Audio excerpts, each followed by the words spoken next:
You are listening to This is Oklahoma, hosted by Mike Hearn, telling stories of Oklahomans and those that have made it their home. Before we get into today's episode, I want to tell you a little bit about our current sponsors, the Oklahoma Hall of Fame. As you well know, if you've been following This is Oklahoma, they've been a huge part of this podcast. So this podcast is presented by the Oklahoma Hall of Fame, telling an Oklahoma story through its people since 1927. For more information on the Hall of Fame, go to www.oklahomahof.com and follow them on Instagram for daily updates at oklahomahof. Also, for the podcast, a new sponsor, RCB Bank. The home market is booming and RCB Bank is here for you. If you're in the market to buy a home, a mortgage pre-qualification will make the process much easier. Talk to one of our mortgage professionals today. RCB Bank, that's my bank. With approved credit, terms and restrictions apply. Member FDIC, equal housing lender, RCB Bank, NMLS 798151. What's up, guys? Welcome back to another episode of This is Oklahoma. Mike Hearn here, your host, back with another episode down at Bedford Studio today. Doing another podcast as always. Bedfords have just been a fantastic supporter of this podcast, and now we have a discount code. So if you want to come and buy a camera or get prints, you can use This Is Okay as your discount code, and you'll get, I think, 5% off, maybe a bit more. Depends who you ask. But they've been awesome, and this is obviously where we record the podcast. If you watch the videos on YouTube, Facebook, and Instagram, you'll see this beautiful set that we have. My guest today is Donovan Farrow to talk about cybersecurity stuff, which everybody needs. I mean, we're all on our phones. Everyone uses tablets, technologies, laptops, and people get hacked all the time. I'm sure we're going to dive into it. But Donovan, thanks for coming down. Yeah, thanks for having me on. I'm pretty excited, actually. I'm a big fan. I like what you're doing for the state and like getting the word out there. We've got some pretty good people here that need to be told. And yeah, well, I appreciate that. But I mean, before we get into the cyber stuff, kind of how we start these podcasts off is you telling a little bit about yourself so we can set some context. So go all the way back, man. Where were you born and raised? Yeah, so I was born and raised in Anadarko, a very small place. Everyone in Anadarko, no matter what they think, everyone is the most poorest people on the planet Earth. They're just, and no one's rich. So, you know, the biggest thing there is to when you grow up, you go work at Walmart, and they have benefits. So that's where you go. That's the big place to go, and even kind of going back, just I kind of give this as a story about for surely cybersecurity, but like more like success. So, you know, born and raised there. I actually had a kid when I was 18, super young, but I learned in school. I was actually the kid that got in trouble all the time. I would always argue with teachers at all times and explain how I don't need algebra and how it just wasn't for me. And it got to a point where they would just be like, hey, why don't you just leave? Why don't you go do something? And that was computers were really, really taking off. And I started to fix them. Really going back to just being poor is I would never download music for free. But if I were going to do such things, there was a thing called Napster you could use. And so I had to build a computer. So was this before LimeWire? Because I was the generation that used LimeWire. So Napster was the breaking point, right? So it's probably been like 1997. Okay. And what I did to help do that, I asked one of my buddies, like, hey, I need to build a computer. He set this gigantic book down in front of me that was way too big for me to care about. And just mowed lawns. Yeah. And I built piece by piece. Recognized if you didn't have memory, it would do some type of beep things. And, you know, the power supply, what that meant. And I just kind of started there, kind of in high school. So that's where growing up then, you were really trying to find something. And in a small town with not much to do, you know, you either go to Walmart or whatever, or you know, and then you have a child, and you're just still kind of figuring out what you want to do, and then someone says, you know, I want to, you know, you figure out that, hang on, I want to download music on a computer. How do I get that? Yep. And then go down this entire rabbit hole, and now here we are today. Yeah, it's actually pretty wild. I'll do a quick fast forward, you know, kind of going back from starting there. And I kind of tell this for people out there, you know, college and what your focus is. And you can always do something strong. There's always something you can find in your life that you're like, hey, if I do this and I'm an expert, you can excel at, no matter whether it's a podcast today we're talking about or what I do. But like, having that, and I just kept fixing computers, and I just kept moving with this, and I was like, someone's like, hey man, we'll give you like $20 to make a machine. I was like, oh, this is cool. You're like, I have air conditioning, like I don't have to go outside. Right. So I started doing that, and you know, I moved from Anadarko, and I worked at a few other big places. I did security and forensics at some pretty big players. Obviously, LinkedIn, but like Schlumberger, which is headquartered out of Houston, did a lot of that there. Chesapeake Energy, back when it was cool. Not that it's not super cool now, but it was a little cooler in the heyday. In the heyday, ride the wave is what we say. Right. And then I went to work for Love's Travel Stops, built that from there, from the ground up, and then worked for a company out of Tokyo for a while. And then I was like, I just got to do this myself.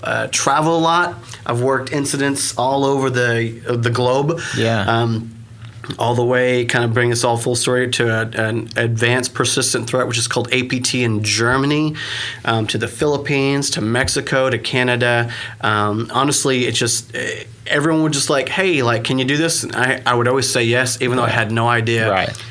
One of my big funny stories is, goes emails to this thing called Exchange Server, and I was very young. Someone's like, "Hey, can you set Exchange?" I said, "Absolutely." Yeah. So for all the young people out there was this place called Barnes and Noble that still exists on Mac. You would go and buy a book, and it's very strange, right? You physically I don't know how they're still in. Maybe it's the Starbucks in there that keeps them in business. I don't know how they're still in business, but yeah. So I went in there and bought a book on Exchange, and they stuck me in a closet, as all IT people are and still do, and just read through it, and I was able to get through it. So it's been a pretty cool and wild ride, honestly. So when you tell people what you do they think like that you are like Q from James Bond or like any tech guy from Mission Impossible? Or, I mean, just is that what like the cool part? Like the kids are like, oh, do you do this? Yeah. So totally, what I do is super cool. It's the coolest thing you could ever do. And this is my joke, is I get paid to be a ethical criminal. So what we do, so we do cybersecurity. We understand that is the protectiveness of protecting a company, and we do that. One of our biggest industries is called pen testing, and what we get paid to do is I get paid to break into your company like I'm a hacker. So I'm either hacking you from the internet on my computer, and I'm using free stuff that if you guys watch a whole bunch of videos and learn, you can do yourself. And also, one of the most famous ones is we do what's called social engineering. So I been very successful with it with our group, is I can go in any building and get past any security, and I could pick any lock and get in your IT closet and take over your whole company. And it'll probably take me like from the beginning to the end, we can probably do this in like less than 5 minutes. Wow. We recently did this for a local bank here that said it would be impossible because they had 2 security guards, and they check everyone ID, which they did, and they stopped us. They stopped. That was, and you had ID. And I had an ID, and they were like, we stopped us, and what they did is they gave us a pass because we wanted to tour their facility because they still know who we were. Right. So what we did is we got the ID cards because it's a guest visitor. So we just took it and then duplicated it and gave the one they gave us back. Yeah. So we came back as a visitor and just scanned in the whole building and took the whole company over. So. Right, and that's a good point because, like I said, if you're being paid to protect them, you've got to know their weaknesses first, and you've got to come in and be like, hey, if someone's going to, someone's going to hack you, they're going to hack you from a million different ways, and we need to make sure that all those doors are closed. Exactly. So again, the world that we live in. Cybersecurity hacking, there's many places you can get breached at. So you have obviously the physical stuff, you have the computer stuff, you have someone clicking on an email. We can send someone what's called a phishing email with the PH, not the cool, relaxing phishing, a little more intense. But we'll send those out and people click on it and we can literally take over an entire company. Give you another cool example. This is, obviously I love this stuff. I can talk about it all day. Thank you. I'm fascinated. We're going to talk for a long time about this stuff. So we had a very large company here, and I'll give you an example how phishing works. So I would send an email, and someone, I'm always going to do something, and you guys are probably going to laugh, is I want to make sure that everyone got their $250 COVID check last year. So we sent these emails out. These are obviously fake emails. And if you click on it, puts to it's called the Office 365, or you usually log in. I made an exact web page just like it, and even had their logo in the top left. That way they knew it was legit. It was legit as can be. So one guy put his credentials in there. So what I did is then I took over his mailbox. So imagine I'm working from home just like him. I have his username and password, and now there was a company video they sent and said, hey, this is a video about the CEO. Oh my gosh, we want some feedback. Yeah. So I took his email and I replied back to everyone in the entire company because I'm just a silly person and who does that? Exactly. And I'm like, I can't get in this website. It keeps asking for my username and password. They sent what's called a bit.ly link, which is the tiny link. And I basically put that link that looked I typed it exactly the same and put it to my link. What happened was a lot of people said, yeah, I'm getting the same thing. I was like, I entered my credentials and I can't download the video. Yeah. So then all of a sudden I have 6 people's credentials. And then all of a sudden I am negotiating a lunch on behalf of this person. I have their email with the CEO. Yeah. And after we let her know what we did, I said, also, by the way, Joe Smith will not be meeting you lunch. That was me, and the look on her face was priceless. Yeah, and like you said, this stuff can be learned from YouTube or from videos on the internet, which is, I mean, it's scary, really. Yeah, I'm sure you get, you think about it from like if you didn't do what you did and there's someone out there and, like I said, you do it ethically. If there wasn't somebody doing it, there's some serious damage. Absolutely. And, kind of give scope to that. We work with a lot of oil and gas and, midstream companies. What's scary about it is that we went on this, we also protect this huge across the entire world. It's a chemical plant. I can tell you that just for me trying to walk in the building, how easy that was. Or secondly, they said, hey, this facility is locked down. Like, we have patrols. I'm like, okay, that's good. Perfect. Yeah. Let's see. So I'm walking around this facility was probably like, it was like, I'm not even exaggerating, probably 300 acres. Mm-hmm. So I found some railroad tracks and I was like, you know what? I'm just going to walk the railroad tracks. So I walked railroad tracks for about 1.5 miles. Yeah. And then I just cut in. And then everyone's driving by in these suits, and I'm just waving at them like, "Hey, what's going on?" And no one's like, "Hey, weird person wearing normal clothes, what are you doing here?" Yeah. And I had to explain to them. They said, "Well, that fence has always been open." I'm like, "Okay, you should fix it." They're like, "Yeah, but it's always been like that." I was like, "Until something explodes." Right. Like, it was they made and then you make the news and like, "Well, what happened?" "Oh, someone came through a gate or a fence that was open." Yeah, absolutely, it was closed. Not really, but Yeah. So the news says. Brilliant.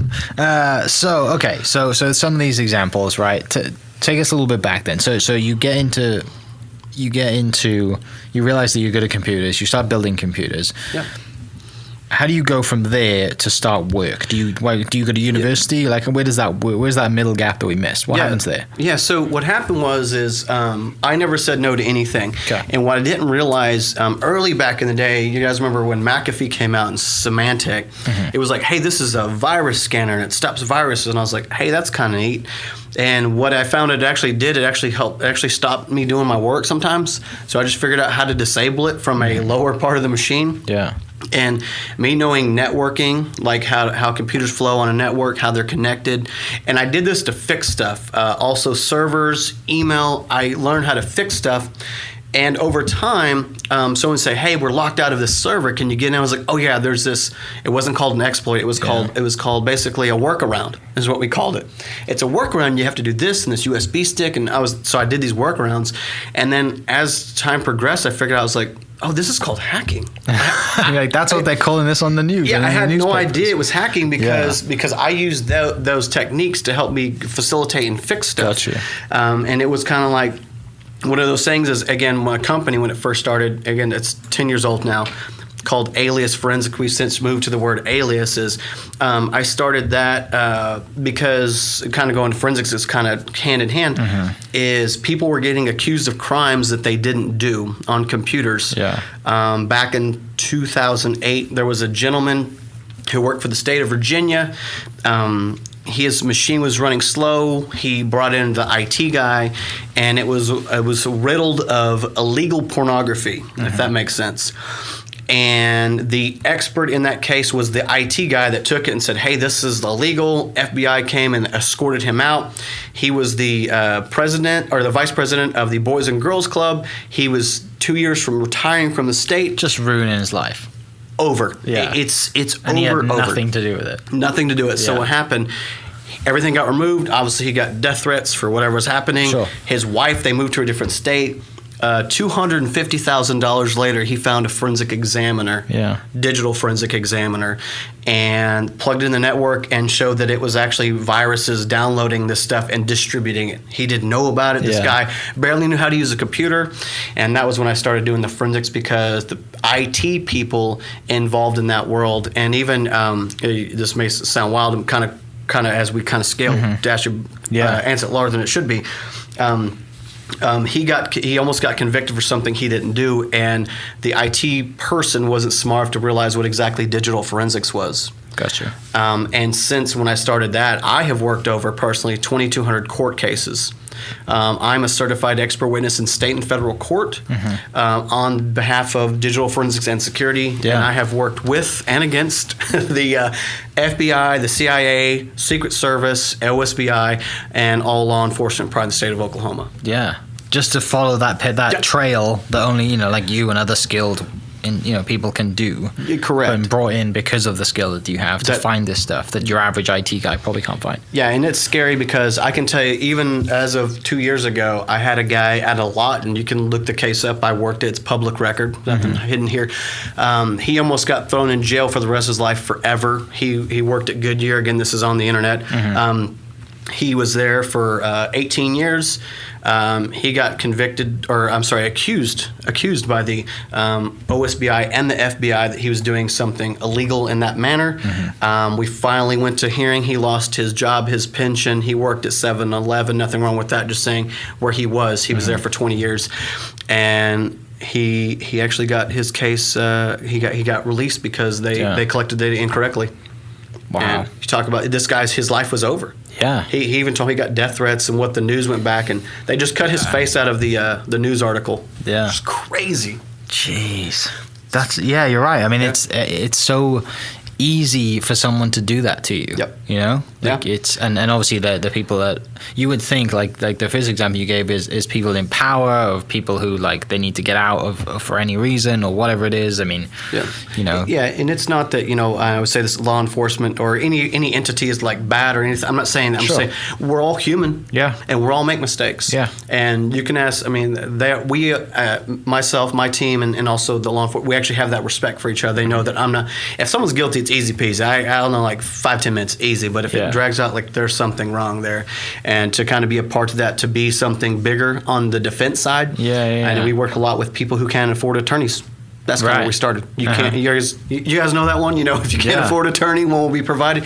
Those are the team members we work with a lot, because you can't. I mean, it's impossible. My fees are expensive, and so is an attorney. Right. And good luck going up against the federal government or even the state government. Yeah. When you're right. When the person that you need to find to prove your innocence is, like you said, either expensive or you don't even know who that person is. Yep. Or how to find them. Exactly. And that was how the company started. Yeah. Right, so which is a cool story, and we still do that today. Definitely. We still help out a bunch of people because it's just not fair. And again, we have a law of court. That's the balance of our life, right? And if you can both be balanced on what comes in, what comes out, if guilty is guilty, so be it. Right. I always tell people, it sounds terrible. I said the best witness in the case of digital cases is the data. Has no emotions. Black and white. Yeah, doesn't care about you. Doesn't care about the judge, the jury, nobody. Yeah. It either did or did not happen because the computer said so. And that's a good interpretation we have when we testify in court. Yeah. I mean, so to that point, right? I just said it's black and white like it is on paper, but what is it? What is the term that you use? Is it the same as black? I mean, black and white means the same thing. So I say ones and zeros. Comes from using paper. Ones and zeros. It's either on or it's off. Okay, I want curiosity. Black and white, ones and zeros. Again, there's no gray. It either happened or it didn't. Right. And even a lot of people we get involved in, they'll like delete data, and I'm like, oh man, like listen, it's not always deleted. Listen, I see that you did. You know what? I saw you deleted that on the day that you got our discovery request in the mail. Yeah. One was funny, and it was I remember this because it was on my birthday. And it would just happen to be my birthday, and I was like, "Oh, it's my birthday!" And they got a request to preserve all data because it was a fraud. Because we do business to business too, right? And they just deleted everything. And I was like, "Well, you deleted everything when you got this letter that night at 6:44 p.m." Yeah. Like, how'd you do that? I was like, "Well, just the computer said so." Yeah, I don't know, man. It's telling me. I plug in my stuff, and it tells me everything about it. Yeah. So, tell me about kind of like some of the international work. That must be cool. And when you get the phone call that says, "Hey, I want you to work on a huge huge corporation or whatever, or, Yeah, so one of the biggest ones was again, this is maybe too big, but we had a international entertainer that you guys may know, probably been there with your family a few times, that someone infected a POS system, which is a point of sale. And what they had done was it was pretty genius. The way these systems work is a POS system, like you have a card. They all are connected to we'll say a mother computer, right? And this mother computer pushes the software out to everything. So as opposed to them infect like the card itself, or even someone skimming your credit card, they infected the mother computer, so it stole everything. Yeah. And how we got involved is how this typically works is, it's not a secret. The FBI sends you a letter and says, hey, your stuff was most likely compromised because we have 58,000 people that their credit card has been flagged as fraud, and they were using your facility, and you have to go investigate, which is great. But 2 months is a long time when it comes to digital data, and you're like, I hope that we have the data. Right. How do we find the data?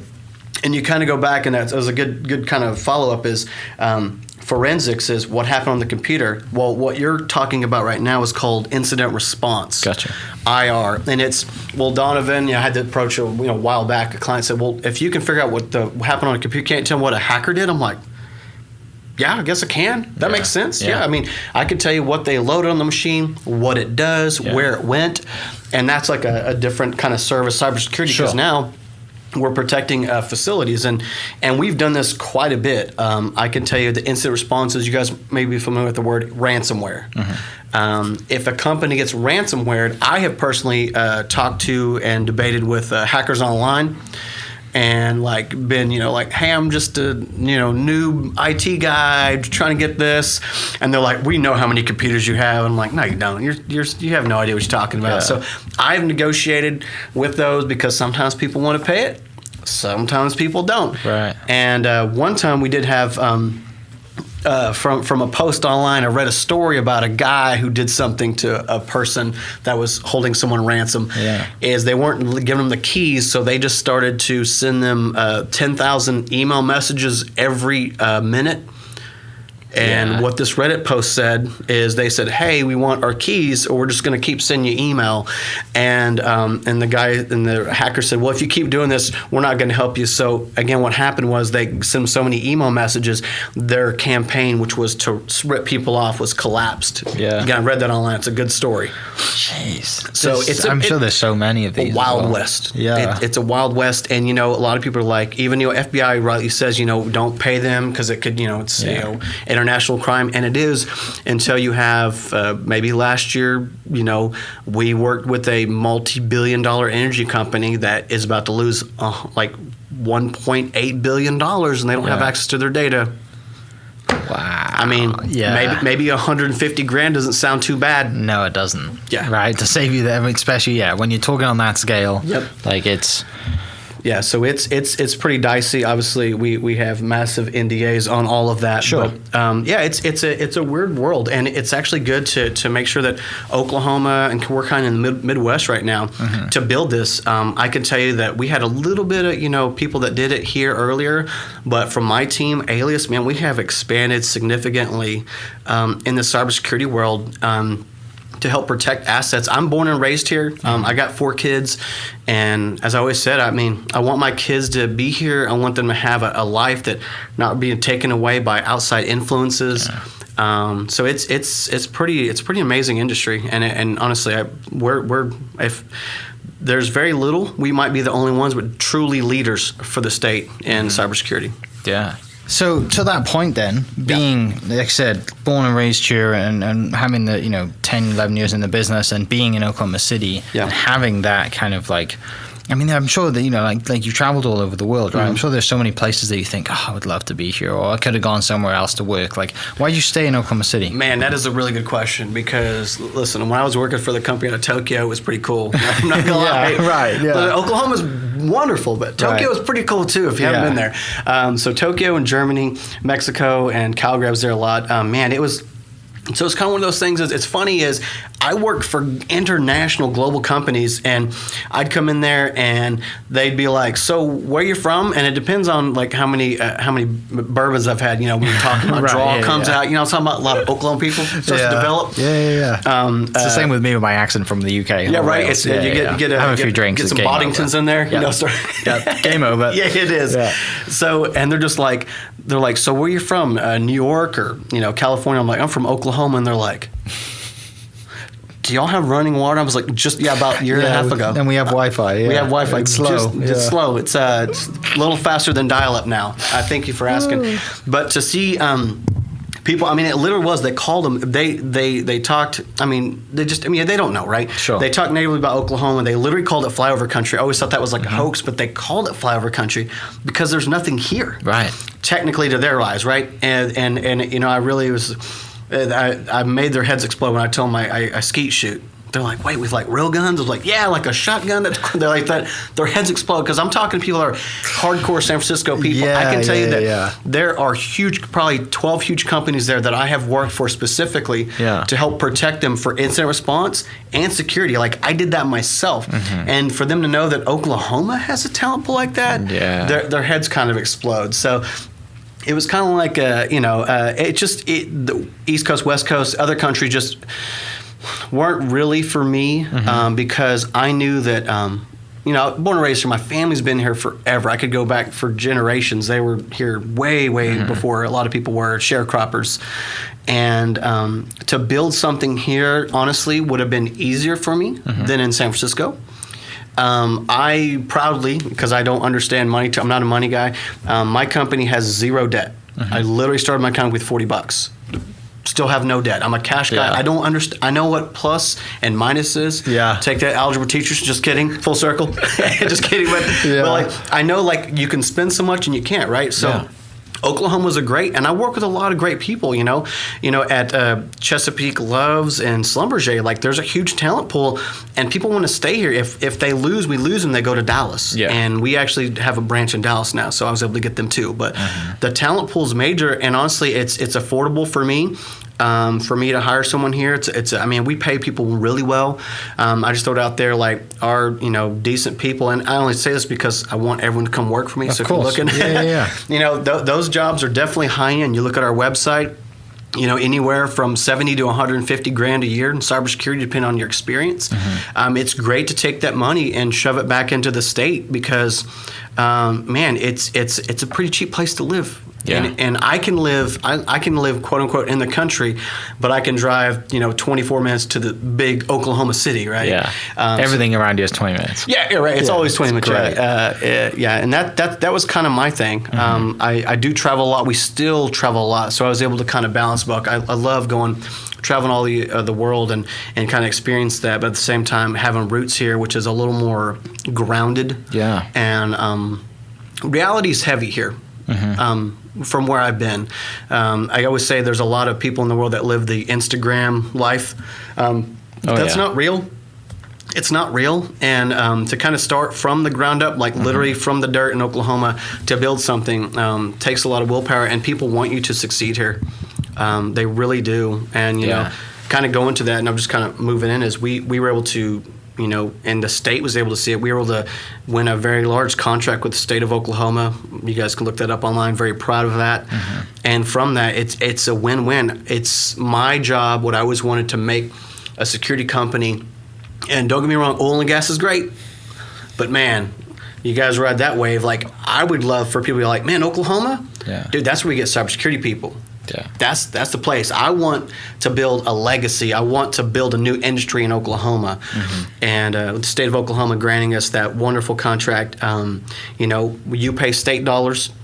Alias is working that job. We're actually doing a monitoring service for the entire state. Like, could be traffic lights, could be gasoline stations. We're monitoring the whole state. We're making the solution. Yeah. And I'm going to take that money and I'm going to give it back to Oklahomans who are going to work for me, who are going to pay taxes that go to the state. You're not hiring someone who sat in a coffee shop on a laptop halfway around the world for cheap. That's correct. Yeah, that's not what we do. We don't outsource anything. All my staff works here in Oklahoma. There are a few in Dallas, but all Oklahoma local people who know the industry, who know what Dallas and Oklahoma City and Tulsa is, and that means a lot to me. My legacy means more to me than anything, because I want my kids to look back and be like, man, that was my dad. That's so cool. I'm proud of him, and man, I want to be that too. And I hope that I even on this podcast, thanks for bringing me on again. I hope that I can help instill some passion in the entrepreneurial world to make something bigger than yourself, and give that back, because if it wasn't for the state, if it wasn't for where you were brought up, you wouldn't have it. Right. So it's our job to give back and make the world a better place. Definitely. What is the scene here like in technology, in cyber stuff? Like, I mean, what's like the tech scene here in Oklahoma City like I'm sure when you started it was nothing, but over the last 10, 12, whatever years it's been, like, I mean, what's it like? Yeah, so definitely when I started, we worked with InfraGard. There was a partnership with the FBI, and there was probably they had like little meetups, and there'd be maybe 3 or 4 people there. And it was cool, and I was pretty young at the time, but as it spun up, there's 3 different meetup groups in Tulsa now, 3 in Oklahoma City. It's really expanded. The security world is really, really, really narrow, very niche. And these organizations, I'll say, go back to all the energy, oil and gas groups, even OGE, Williams are letting their people go to these groups and learn new stuff. So we come, us Alias is a consulting side, but having them starting participating and also bringing in talent from other places, because it is really thin, has been an amazing journey to see it come from really nothing to its own kind of stable environment. I don't have to go to every meeting now, which I'm excited to kind of help the audience. Right. I don't have to present at every meeting now. Yeah. And what we've done to kind of harbor that is the talent pool is really young here, really thin. So we really started probing the tech schools. And we have been able to actually hire 3 people from the tech schools to kind of harbor that. So what we're doing is the state has honestly given us a cool little scholarship. We hire some interns, and I have the interns go out and make sure that they're preaching to the masses. Because not only do we want more people, we want people to understand why it's important, because if not, our riches in Oklahoma will be stolen from hackers. So, man, it's again, I can only tell you this right now. In the past 3 years, we've doubled and a half, and in the next 5 years, I mean, this could almost be a new industry, and I'm super excited about it. Yeah. Glad to be a part of it. Yeah, I have a friend of mine. His wife works for OG&E on the tech side. Yeah, and I mean, she couldn't say obviously what, and she told me what she does. But she couldn't obviously go into much detail. But she's like, yeah, it's a legit thing. Like, you think about like when your power goes out or something happens, if someone hacked into the grid and shut everything down, like that's a problem. Like we need to figure this out. So definitely a problem. Yeah. You think you take even the midstream company that just got purchased, and all the oil and gas are going to midstream, more self-automated system. Right. That stuff is not safe. We're getting there, and being a part to secure Oklahoma, down the road has been pretty major. Has been a very exciting. Right. Well, I mean, if anybody has seen the Die Hard movie where the hacker's in there and he's channeling all the gas to one location, it blows up. Like that's a real possibility, right? Yeah, and it's not just in movies. It's pretty wild. You think like so. Even we do a lot of just surfing on the internet, because anything connected to the internet is open and free touch. And there's a lot of what's called SCADA, ICS, whatever you want to call it, ITOT, that are connected there. That sometimes we're like, hey, energy company, are you aware that I can see this, and you have no password on this SCADA system that has vacuums attached to it that could explode? Just heads up. I mean, this is not... If I was a bad person, I would be pushing this button right now. Yes. Yeah. And we definitely, that's kind of gray hat stuff. We don't do that a lot, but if we see something that could be, from that scale, is we definitely try to let them know. Yeah. Is it, I mean, the more you've been in the business and the things that you've seen, does it worry you? Like, is it scary? Is it scary to the point that where, like, because there's a lot of people that don't know this stuff? Yeah, and yeah. So the answer is yes out of the gate. But I always think that I don't know a lot. I always say it all the time. I don't think I'll ever be like, yeah, I know a lot. Right. I'm just honestly terrified to death. Like, people don't even understand. Like, what I preach is when I go to presentations, I tell people all the time, like, do you really need that connected to the internet? Mm-hmm. Do you really need to know if you have ketchup in your refrigerator?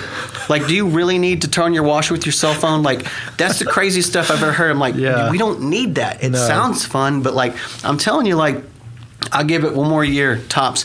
Everyone's going to have ransomware on their refrigerators. And it's going to be the most horrific, just whatever meme, like internet trash, and it's going to be stuck on your refrigerator. And the refrigerator's going to be like, I have no idea. This is ransomware. I guess you got to pay them money to reset the circuit board, something. It's terrifying. So I tell people, especially the SCADA system, that stuff, that's the pipeline stuff. Mm-hmm. That stuff's coming along. It's always been there, but someone's like, we should connect to the internet, which I understand is easy accessibility, but you have to understand what you're building. And even, I'll say everyone, and this is for you small business people out there, you're not too small to be compromised. Right. They will get you because you're easy. Yeah. We worked at a dentist office in Southwest Oklahoma. There was an entire staff of 3 people. Ransomware, okay, for $5,000. Yeah. 20 years of records, gone. Okay? And they wanted $5,000. $5,000. Yeah. Yep, $5,000. $5,000 Bitcoin, which can just blow, the doctor's mind, right? Right. What does that even mean? Yeah. All the way up to a $64 billion energy company that we've worked for. So no one's immune to it. Yeah. No one's immune to it. So to that point then, to give people who are listening some I guess advice or things, pointers to give some value today. I mean, how do they fight against it? What do they do? What are the steps they can take to prevent it? Yeah, so we'll start kind of at the baseline. For say small business, medium business, whatever. Just because you think you're secure, you should always have it tested. That's kind of what we do. Mm-hmm. So we have that art. I can tell you that there's never been a company we worked for where we haven't been able to quote unquote break in as a hacker. Sure. Okay, no one's perfect. That's not what you do, right? Because your job as an IT guy is to make sure stuff is working correctly. Correct. Yeah. I give this quick kind of comparison. You have your house that you live in. You lock the doors. You set your alarm, and you turn your video cameras. Mm-hmm. Why? So what happens is people do that, but in order to access email and stuff, they open up all their windows. And everyone can get in the windows. And people don't realize that. That's kind of what a firewall is. That is your front door to your business. But then you open up all the windows because you need to have access to your video, your Skype, your Teams, your email. Right. And we can kind of go in there and help shape that because and it's not that the IT guys aren't doing their job. It's just it's not what they do. We're like a brain surgeon. Mm-hmm. The IT guys are like the cold doctor you go to. Different art, different world. Yeah. Yeah. That's a great way to explain it. You mentioned, like you kind of businesses growing, and you think over the next few years it could really, really grow. Very exciting, obviously, and hiring more Oklahomans. And I definitely sense your passion in that as well. What about you, like personally though? What's kind of the plan going forward? And I mean, traveling more, doing more work outside, keeping more work here. Like where do you see it going for you, kind of? Next whatever. Yeah, right. So me personally, I do a whole bunch of crazy stuff. I'm an entrepreneur at heart. I have other businesses that I do. Tell me about them. As with everyone on the planet Earth, this is my second time I do the marijuana grow. Yeah. Which, hey, you do what you want. I don't actually use it, but I appreciate all my people that purchase it. So I do that. It's my second business for that. You're on the grow side. On the grow side. Okay. I don't do dispensary. Yeah. Because I'm an IT guy at heart. I don't like to talk to humans, right? Yeah. Okay, guys, I've got this stuff growing here. Somebody just come and take it. Give me money for it. Yeah, I don't want to sell it. Yeah. Another Oklahoma company, right? And then it's funny is I make movies. Okay. So right now I'm making a movie. We're about to finish. We're about to film next week, actually. Yeah. Who do you do those with?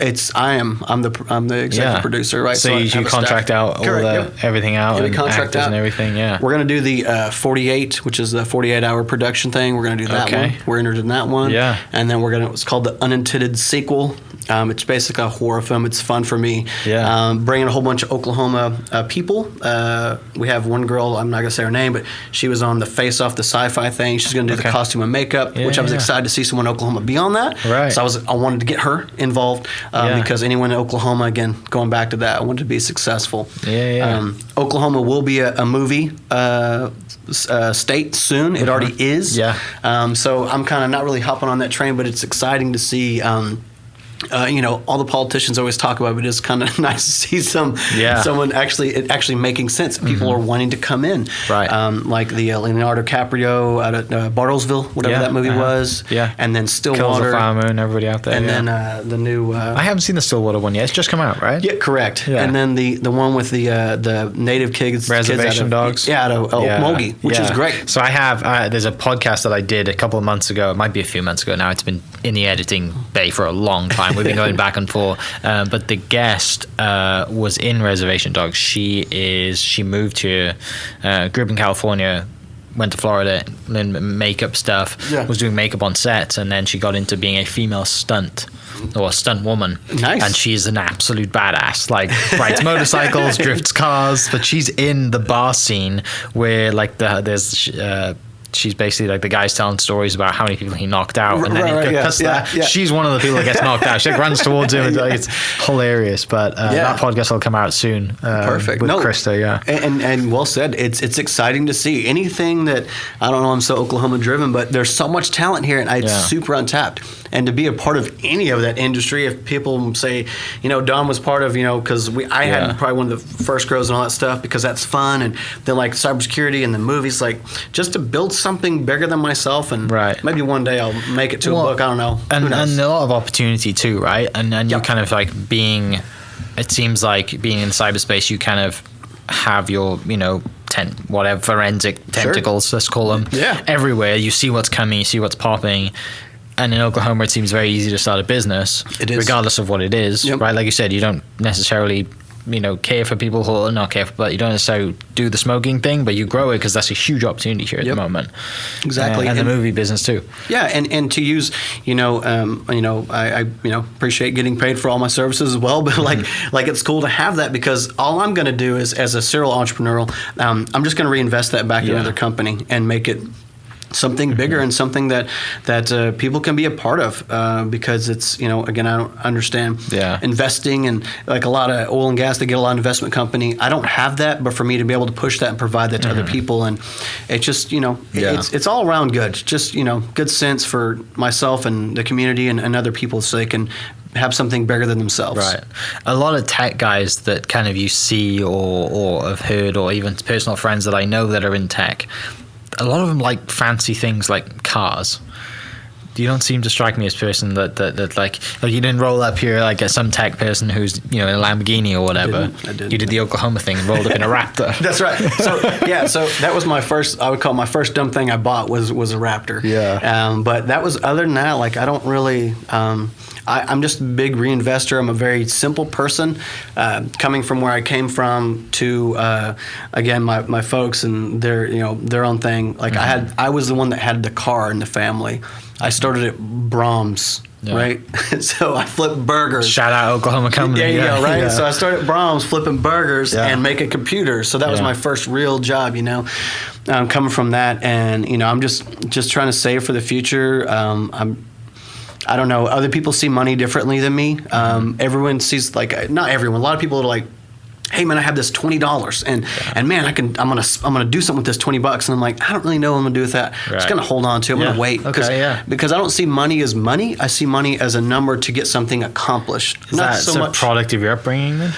Probably. Probably. Again, I feel like everyone has a story. We grew up poor, but like, it's different when you go from like having to, say, politely borrow food when you're like 6 or 7 years old from a grocery store because, you didn't have it, right? To where I am today. I'm very super, super humbled. I always see that as not my money.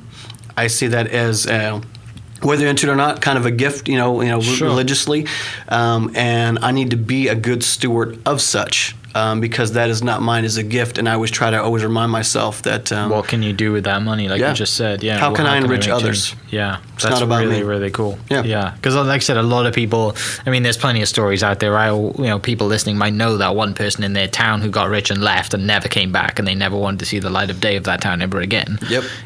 Like you could have easily done that, but it seems like, just like you said, you're humble and the product of your upbringing and family that's here and just growing the cyber industry in Oklahoma. I'm sure it makes you proud of the state too. Yeah, no, I'm very proud to be here. Yeah, it's cool. I like Oklahoma. It's cool. Again, I've been everywhere, and it's cool. Everyone's, everyone has their rotten eggs like every other place in the entire world, but like it's good. Everyone it's a lot more chill here, and it's my home, and it'll always be my home, no matter whatever, doing movies or cybersecurity. It's all the way up. This is my home, and I'm comfortable here. That's where I'm going to be until forever. Awesome. Well, mate, I appreciate you coming in. But to finish up, where can people find you? Website, social media, all the good stuff, if they want to hire you, or even if they're just listening and they want to reach out and they think cybersecurity could be a job for me. Yeah. So Alias is the company, aliasinfosec.com. My name is Donovan Farrow. You can find me on LinkedIn. I respond to everybody unless you try to sell me something. But honestly, you can ask anyone who's ever reached out to me. Don't feel intimidated, and kind of as a kind of an air out is, it was very tough for me to find someone to look up to. I say from a business perspective, because those gentlemen and ladies were a little, I don't know, they're just a huge separation in this world in Oklahoma right now. If you have any questions about how to build a business, who to talk to, how to get into cybersecurity, I promise you I'll reply. I've met with anyone who's talked to me or talked to me on in LinkedIn or email. I've always at least have a coffee with you, because I'm interested in helping building you up. And my payment, I tell this to everyone, is my payment to me is you telling someone else, and that's my payment. Yeah. You kind of pass that along. So just on that, and that's pretty much it. I don't get out too much, but I got to keep. Well, you got 4 kids too, right? So it keeps you busy. Yeah, I got 4 kids too. Yeah. Well, man, thanks for coming in. I really appreciate it. Really kind of excited to share the story and talk about something that we haven't had on the podcast. It's always nice to bring on guests that talk about different things, and this is definitely a huge topic in the world, and no doubt, continuing of importance. I don't know if that makes any sense at all, but it is going to grow in importance, and last thing you do is want to get hacked. So absolutely. And if you do, you can give me a call. I'll help you out. Yeah, exactly. I'll post the link to the website in the description. You guys can go straight there. And man, thanks for coming in. And for everyone listening, we will catch you next episode. Cheers. This podcast is presented by the Oklahoma Hall of Fame, telling Oklahoma's story through its people since 1927. For more information on the Hall of Fame, go to www.oklahomahof.com and follow them on Instagram for daily updates at oklahomahof. The home market is booming, and RCB Bank is here for you. If you're in the market to buy a home, a mortgage pre-qualification will make the process much easier. Talk to one of our mortgage professionals today. RCB Bank, that's my bank. With approved credit, terms and restrictions apply. Member FDIC, equal housing lender. RCB Bank, NMLS 798151. Thank you for listening. We are inspired by those around us and hope that you are too. Make sure you subscribe to this podcast on your favorite podcast platform and leave us a review so we can keep telling your stories. For more great Oklahoma content, follow This Is Oklahoma on Facebook and Instagram.